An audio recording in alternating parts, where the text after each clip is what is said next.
সম্মানীয় বহরমপুরবাসী, তৃণমূলের পশ্চিমবঙ্গ সরকার পরিবর্তে ঢাকা আইন ছেড়ে দেওয়া, আইন শৃঙ্খলার অবনতি, মেরুদণ্ড শোষণের পরিণতি, শান্তির মধ্যে অরাজকতা, হত্যাকাণ্ড, খুন, রক্ত,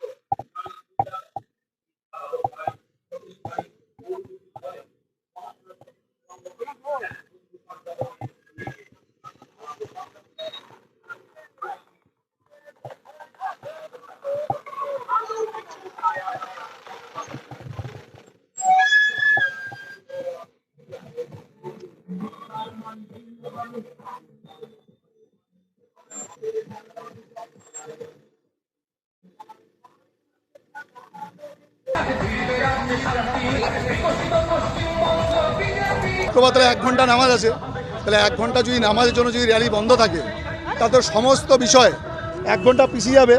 আর আমাদের কার্যকর্তারা অনেক আগে থেকে ওখানে এসে আছে, তো তারপরে একটার সঙ্গে একটা আমাদের ঠিক থাকবে না যদি আমরা টাইমলি এটাকে প্রসিড করতে না পারি। পুলিশকে আমরা অনেক বলার চেষ্টা করেছি, এটাই পুলিশকে বলার চেষ্টা করার সত্ত্বেও পুলিশ সেইটা না করে পুলিশ করছে কি যে আপনারা থেমে যান, নামাজ শেষ হোক তারপর যাবে। তো নামাজ 1:30টায় শেষ হবে, আমরা শুরু হওয়ার পর যে একটার কার্যক্রম 3টায় পৌঁছাবো।